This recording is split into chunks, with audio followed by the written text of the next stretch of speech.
Sallallahu alaika ya sayyidi wa maulai. Sallallahu alaika ya sayyidi ya Aba Abdillah. Assalamu alaika ya Aba Abdillah wa alal arwahil lasi halat bifina'i. Alaika minni salamullahi abadan ma bakitu wa bakiya laylu wan nahar wa ja'alallahu ilal ahdi minni li ziyaratikum. Semuanya assalamu ala Husain wa ala Ali bin Husain wa ala auladil Husain wa ala ashabil Husain wa rahmatullahi wa barakatuh. A'adhamallahu ujurana wa ujurakum bimusibati Abi Abdillah al-Husain wa ja'alana minal mutamassikina bi wilayatih wa wilayati auladihil ma'sumina ajma'in ahyina ala dzalika wa mitna ala dzalikal karim.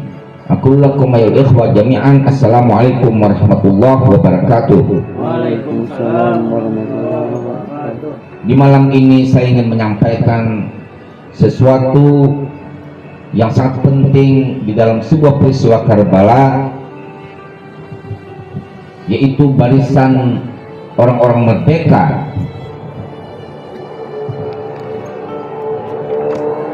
ketika kita melihat sebuah peristiwa Karbala, kita akan melihat sebuah pemandangan betapa indah Al-Hur. Sebelum malam Asyura, dia meniti karir di Imperium Bani Umayyah. Di malam Asyura, ia bertekad meninggalkan itu semua. Di hari Asyura, ia menunduk memohon maaf pada Al-Husain alaihi salam. Al-Husain alaihi salam meminta ia agar menengadah, mungkin bisa dimaknakan jangan malu. Mereka yang sudah kembali ke kebenaran tidak semestinya malu, dan ia mencapai syahadah di sisi Al-Husain alaihi salam. Al-Hur rela kehilangan semua yang ia rintis dengan susah payah sebelum malam Asyura. Semua dunia yang sudah ia upayakan dengan penuh susah payah, karir, harta, dan segalanya demi mengubah arah minat dhulumati ilan nur, dari kegelapan menuju cahaya.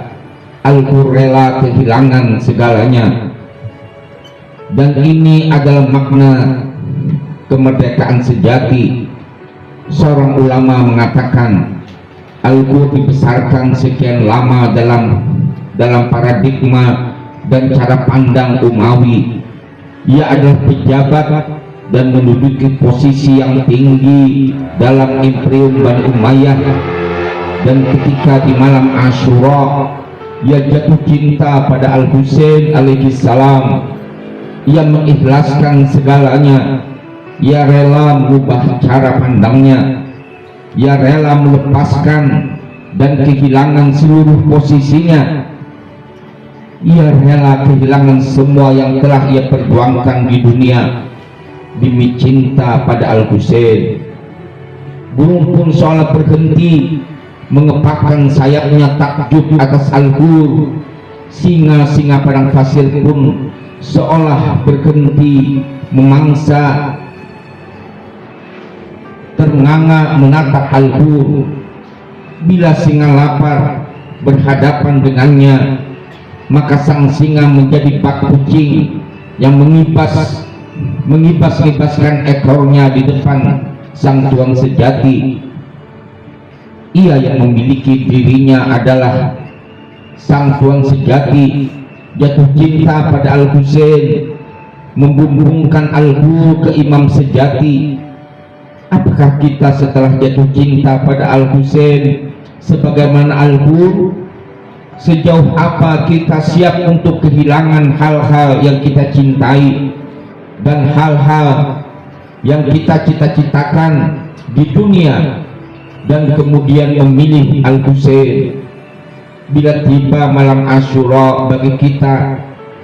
Atau ternyata kita termasuk mereka yang meninggalkan Al-Husain di malam Asyura, berlindungkan kegelapan malam karena sudah diizinkan oleh Al-Husain? Apakah kita akan meninggalkan Al-Husain Al-Witr Al-Mautur sendirian menghadapi musuh-musuhnya? Apakah kita akan meninggalkan Al-Husain sendirian di Karbala karena telah dibebaskan dari kewajiban membela beliau oleh Al-Husain di malam Asyura? Atau kita memilih Al-Husain walaupun harus kehilangan segalanya, segala yang telah kita perjuangkan di dunia, dari harta benda, karir, status sosial, kedudukan, keluarga yang kita bangun demi membela Al-Husain alaihi salam, yang tidak lain adalah belahan jiwa Nabi sallallahu alaihi wa alihi. Al-Husain minni wa ana min Husain. Aku, Husain dariku, dan Husain dan aku dari Al-Husain. Seberapa kadar cinta kita kepada Al-Husain? Apakah kita akan lebih memilih perdagangan dan permainan serta kenikmatan dunia ketimbang menyertai Al-Husain yang sendirian melawan ribuan, puluhan ribu, ratusan ribu musuhnya, yakni dominasi dan hegemoni Bani Umayyah? Atau kita memilih untuk mengambil teladan dan barakah Al-Ghur, menjadi bagian dari mereka yang mengorbankan segalanya bagi Al-Husain?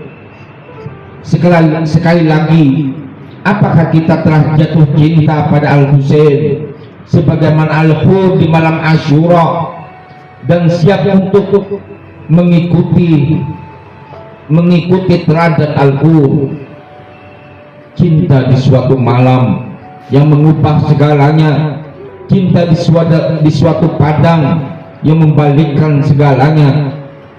Kemarin ia menggiring keluarga suci ke pusat Nainawa, padang pembantaian. Esoknya ia mengorbankan segalanya dan terbantai. Apakah ada kisah seajaib Al-Ghur, bak tukang sihir Fir'aun, pagutan cinta di suatu malam menjadikan Al-Ghur bak tongkat Musa? Bila tongkat Musa membelah laut merah dan jadikan tentara Fir'aun karam, Al-Ghur membelah kuasa sepanjang sejarah dan jadikan para kaisar papa. Demikian cinta pada Al-Husain, demikian ajaib ia jadikan dunia seisinya bak sampah, dan ia jadikan Tuhan dan para kekasihnya segalanya. Ia yang belum pernah merasakan asmara, belum merasakan hidup sama sekali, ia yang belum jatuh cinta bagaikan Al-Ghur, belum merasakan hidup sama sekali. Di padang Karbala yang terik, seorang bernama Al-Ghur menorehkan sejarah dengan seluruh diri dan darahnya, yang mengguncangkan singgasana kekuasaan sepanjang zaman. Setiap kota, jalan, faul, Sartre. Kemerdekaan sejati adalah ketika kau memilih dirimu sendiri, bahkan melawan seluruh dunia. Al-Ghur, sang komandan pasukan Umayyah, menemukan cinta itu di malam Asyura saat ia memilih kebenaran, dan cinta itu di atas segala karir, harta, dan segala yang telah ia perjuangkan. Momen transformasi Al-Ghur demikian indah di malam Asyura. Ia bertekad meninggalkan itu semua. Di hari Asyura ia menunduk memohon maaf pada Al-Husain. Ini mengingatkan kita pada ucapan Viktor Frankl, korban Holocaust, antara stimulus dan respon ada ruang. Di ruang itulah terletak kebebasan kita. Al-Qur menemukan ruang itu di antara gemuruh perang dan bisikan nafsu kekuasaan. Che Guevara pernah berkata, revolusi sejati adalah yang dijalani dengan cinta yang besar. Al-Qur membuktikannya. Ia tidak sekedar berpindah pihak, tetapi mengalami revolusi kesadaran seperti yang digambarkan oleh Paul Ferrer dalam Pedagogy of the Oppressed, di mana sang tertindas menemukan suaranya. Ia rela mengubah cara pandangnya.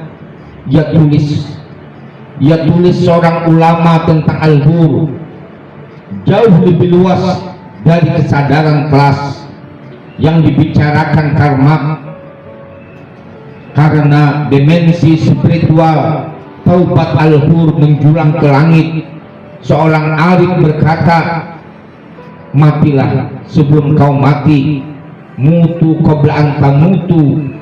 Al-Qur melakukannya secara harfiah, secara hakiki, dan secara tandas. Ia mati dari keangkuhan, kekuatan sebelum syahid di medan perang. Transformasi Al-Qur sungguh mengajarkan bahwa momen kebebasan bisa datang kapan saja. Ketika kita harus memilih antara zona nyaman atau suara hati, antara dunia dan segala isinya atau cinta. Seorang penulis berkata, orang boleh pandai setinggi langit, tapi selama ia tidak menulis, ia akan hilang dalam sejarah. Al-Qur menulis sejarahnya bukan dengan tinta, tapi dengan darah.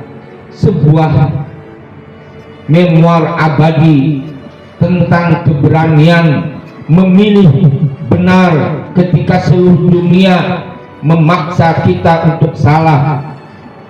Di dunia modern yang terjebak materialisme, kisah Al-Qur adalah tempaan, seperti dikatakan oleh Eric Fromm dalam To Have All the Be.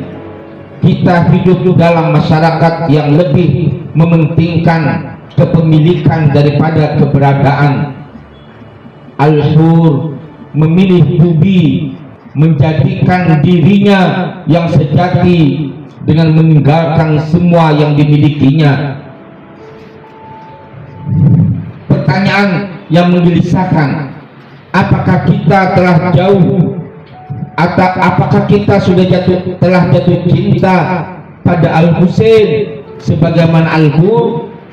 Ini mengingatkan kita pada protes yang dinisbahkan pada jasad martir pahlawan Kuba. Hidup bukanlah untuk ditonton, tapi untuk dijalani dengan gairah. Al-Qur tidak sekedar menyaksikan drama Karbala, ia terjun ke pusarannya. Konon di akhir hayatnya, Malcolm X berkata, aku siap mati demi kebenaran yang membuatku merdeka. Al-Qur telah melakukannya lebih dulu.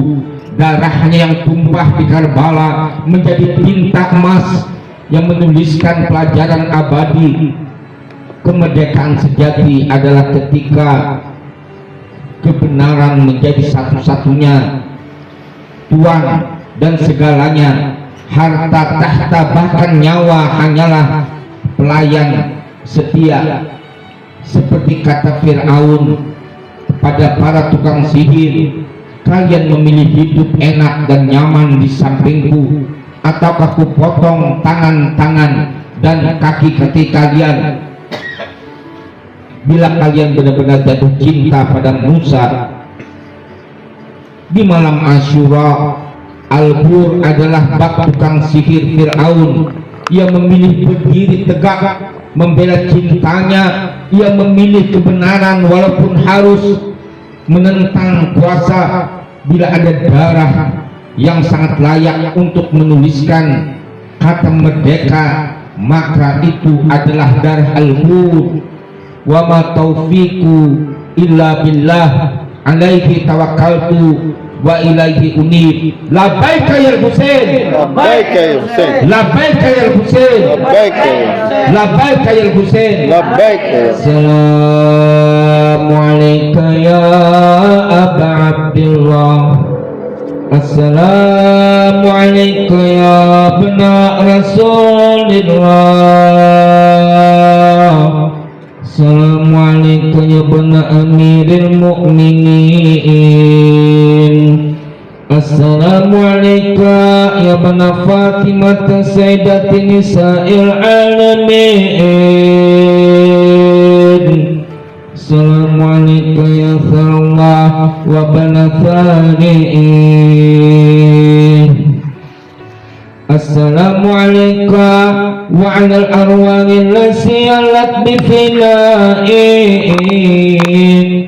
Alaika minni salamullah jami'an abada. Ma bakitu wa baqiya lailu wan nahar. Wa najallallah kiral adi minni li ziyaratikum. Semuanya assalamu ala Husain wa ala Ali ibn Husain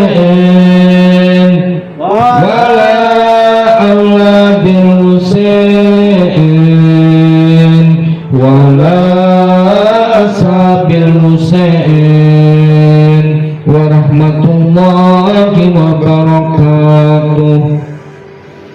Al-afu minkum. Wassalamualaikum warahmatullahi wabarakatuh. Waalaikumsalam warahmatullahi wabarakatuh.